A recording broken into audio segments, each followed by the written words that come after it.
Bonjour à vous et bienvenue dans cette vidéo numéro 53. Aujourd'hui, je vous parle de connexion avec les autres. C'est un peu la continuité d'hier, hein. Hier, nous avons parlé d'amour et de compréhension. Et donc, je vous disais hier que, en fait, l'amour, ça regroupe tout un tas, de qualités positives, qui améliorent finalement nos relations avec les autres. Eh bien, nous allons continuer dans cette même direction avec, 2 attributs, nouveaux. Donc il y a la communication et le respect. Donc je vais vous, faire activer avec, vous-même, hein, avec, en posant votre intention, votre pensée et vos doigts si vous le souhaitez, votre, concentration, sur ces points afin d'activer en nous, activer en vous, la communication, développer la communication et le respect bien sûr, quelque chose qui est indispensable à une bonne communication, le respect. Voilà. Donc, oui, je voulais vous parler de ça hier dans la continuité parce qu'on a parlé d'amour, d'amour inconditionnel et donc, l'amour inconditionnel, c'est vraiment, aussi une dynamique, d'ouverture aux autres, hein. L'idée, c'est vraiment d'accueillir les autres, de ne pas dire non aux propositions des autres et alors ça ne veut pas dire qu'on n'a pas de limites, hein, bien sûr, on peut poser, des limites, claires, dans la joie, et l'amour, hein, c'est-à-dire on peut dire non, gentiment.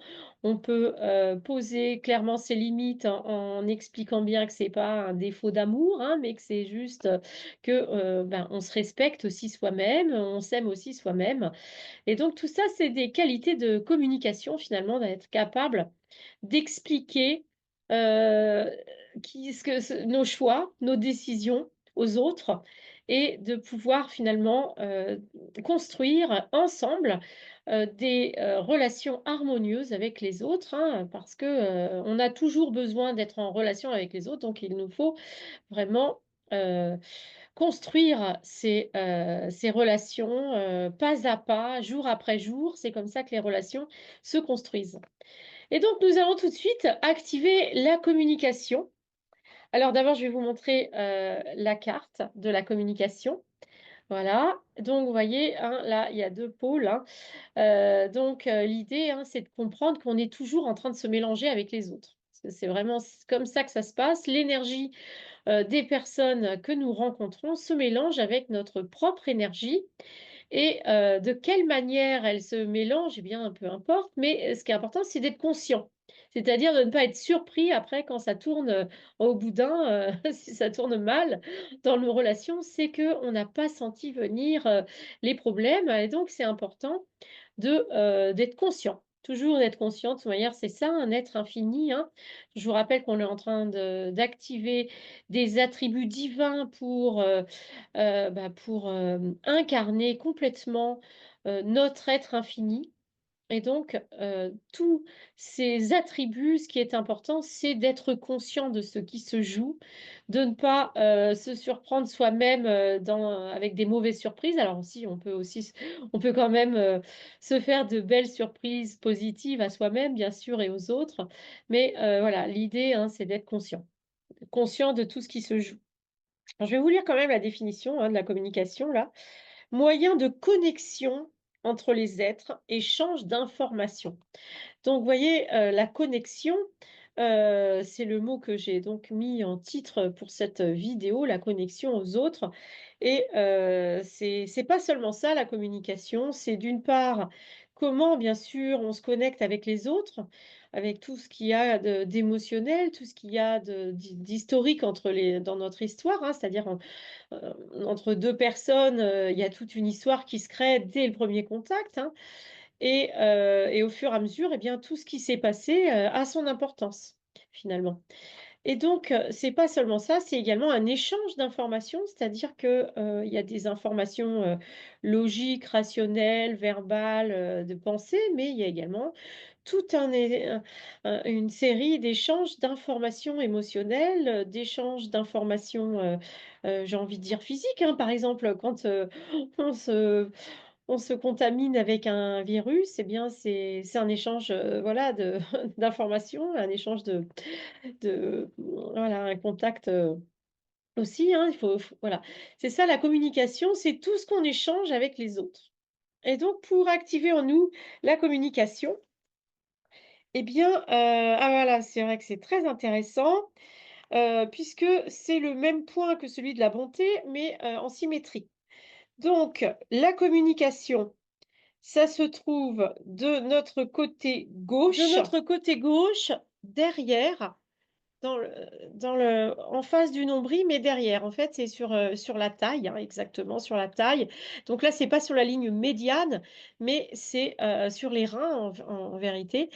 Donc sur, la gauche, c'est ce point de la communication. Donc je vous invite à placer, vos doigts, de la main gauche ou votre main gauche sur votre taille, derrière, à gauche donc, et de sentir que vous amplifiez votre faculté de communication. Parce qu'il y a quand même beaucoup de gens, notamment parmi les hommes, mais aussi parmi les femmes, enfin bon, il y a beaucoup de gens qui ne communiquent pas assez, qui ne communiquent pas assez précisément, pas assez qualitativement, pas assez quantitativement aussi, hein. C'est-à-dire que, nous vivons avec les autres, nous sommes, nous sommes une grande tribu de l'humanité et nous devons communiquer les uns avec les autres et souvent les problèmes viennent justement de, problèmes de non-communication ou de mauvaise communication, c'est-à-dire de communication qui n'est pas sincère, par exemple, ou une communication qui est mal expliquée. Vous voyez, il y a plein de problèmes qui sont créés parce que on n'est pas des pros de la communication. Donc, qu'est-ce que ça veut dire être un pro de la communication? Eh bien, c'est s'exprimer avec honnêteté, avec clarté. Savoir ce qu'on veut aussi, hein, parce que des fois, moi je suis passée par là, c'est-à-dire que c'est pas que, je voulais pas communiquer, mais des fois je ne sais pas ou encore aujourd'hui, je ne suis pas sûre exactement de ce que je veux. Je me sens partagée, avec dans plusieurs directions. Généralement, ça peut se résumer entre, me mettre, en priorité ou mettre les autres en priorité. Voilà, c'est souvent, la question, f clé, de ma problématique. Donc soyez conscients de vos problèmes de communication, hein. Il y a des gens aussi qui, dès qu'il y a un problème, ils vont s'enfermer dans leur grotte, c'est-à-dire qu'ils ferment la communication. Il y a des gens qui communiquent, de manière, rapide, en niveau superficiel.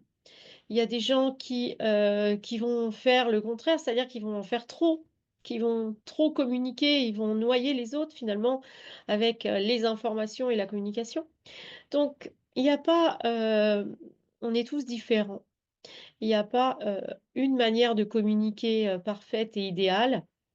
L'idée, c'est vraiment de savoir communiquer, pour votre bien-être et le bien-être de ceux que vous aimez.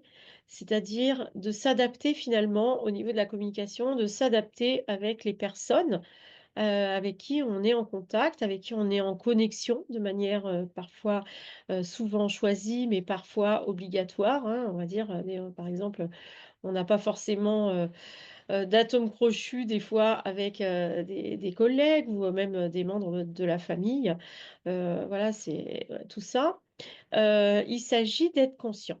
Il s'agit de se dire, hem: «Est-ce que ma communication, elle est adaptée dans cette situation?» Donc parfois, il faut, normaliser tout ça.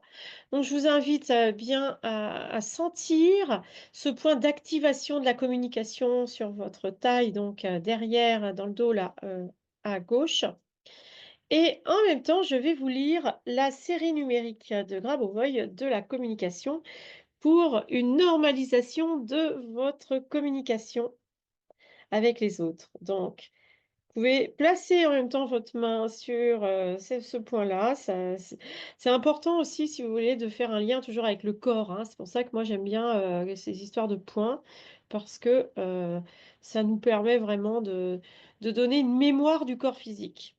Alors pour développer, normaliser notre communication, 4, 9, 1, 6, 8, 9, 3, 1, 8, 7. 1, 2.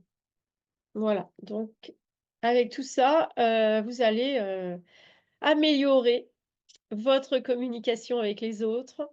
Vous allez, j'ai envie de dire la préciser, hein, encore une fois, pensez à ça, c'est que la communication, ça se fait à 2 et donc il n'y a pas 2 types de communication d'une personne avec, tous les autres, hein. En tout cas, ça c'est si c'est la personne, elle est rigide et elle veut imposer son mode de communication. Mais si vous êtes un petit peu, sensible aux autres, eh bien, vous adaptez votre communication aux besoins et aux habitudes des autres personnes, en tout cas. Donc moi, j'essaye de faire ça, d'adapter, ma communication. Même quand j'étais enfant, je faisais même trop ça. Donc j'essaye aussi de me respecter, bien sûr. Mais, voilà, c'est important d'être conscient de votre manière de communiquer et d'amplifier la communication, hein. On le voit bien aujourd'hui avec le développement, de l'informatique, d'internet, des réseaux et tout. Heu, la façon de communiquer, elle est déterminante dans nos vies de plus en plus et donc nous devons vraiment porter notre attention et apprendre à communiquer de manière, harmonieuse, de manière, respectueuse et c'est d'ailleurs, le deuxième point que je vous propose d'activer. Donc vous pouvez garder votre main gauche sur la communication puisque, le respect, ça se trouve en dessous, derrière votre genou droit. Donc, je vous invite à placer votre main droite derrière votre genou droit afin de placer votre attention et d'activer en vous le respect, d'apprendre vraiment à respecter cette sensibilité des autres. Et je vais vous lire d'ailleurs ce qu'il y a écrit derrière, puis je vais vous montrer surtout la belle carte en même temps. Voilà, donc nous activons à cet instant le respect en plaçant notre main droite sous notre genou, derrière notre genou droit. Sentez que vous activez le respect et je vous lis ce qu'il y a écrit derrière. Attention juste aux sentiments, aux souhaits, aux droits, aux traditions des autres sans jugement. Vous voyez, c'est intéressant, vraiment ce respect des sentiments, des souhaits, des traditions, tout ça, c'est vraiment le respect, ça va vers, la tolérance, hein, ça va vers, l'acceptation des autres, l'accueil des autres. Et donc, alors j'ai trouvé une série numérique qui correspond très bien à ce respect, parce que le mot respect n'existe pas dans la normalisation psychologique de Grabovoi, hein. Je vous rappelle que Grabovoi est russe et voilà, donc du coup, les traductions ne sont pas forcément toujours très pertinentes. Donc il y a pas le respect, c'est surtout ça, c'est qu'il y a des trucs bizarres dans le livre de la normalisation psychologique de Grabovoi et puis il manque des choses. Donc il y a pas la chose, l'attribut de respect, mais j'ai trouvé l'attribut de sensibilité de, de l'âme. Alors, la sensibilité de l'âme du point de vue du matérialisme, expression individuelle du besoin social fondamental de vivre et d'agir pour les autres. Cette notion est liée à la spiritualité.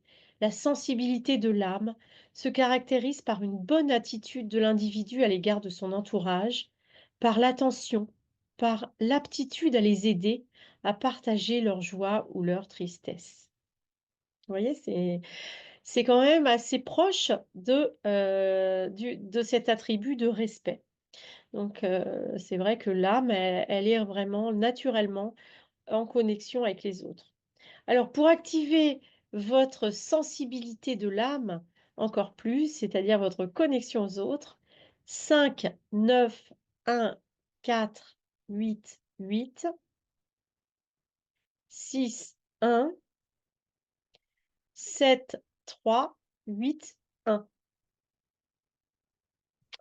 Je vous laisse, sur ces belles énergies de sensibilité de l'âme et je vous dis à très bientôt pour, de nouveaux attributs, hein. Donc je vous rappelle que, nous cherchons à nous métamorphoser en un être infini et toutes ces qualités, ces attributs divins eh bien, vont nous aider à incarner le plus possible, cet idéal, d'un être divin parce que c'est ça, le divin, c'est l'idéal de l'humanité, c'est à quoi on veut ressembler, à quoi vers quoi on tend en tant qu'individu et en tant que civilisation également.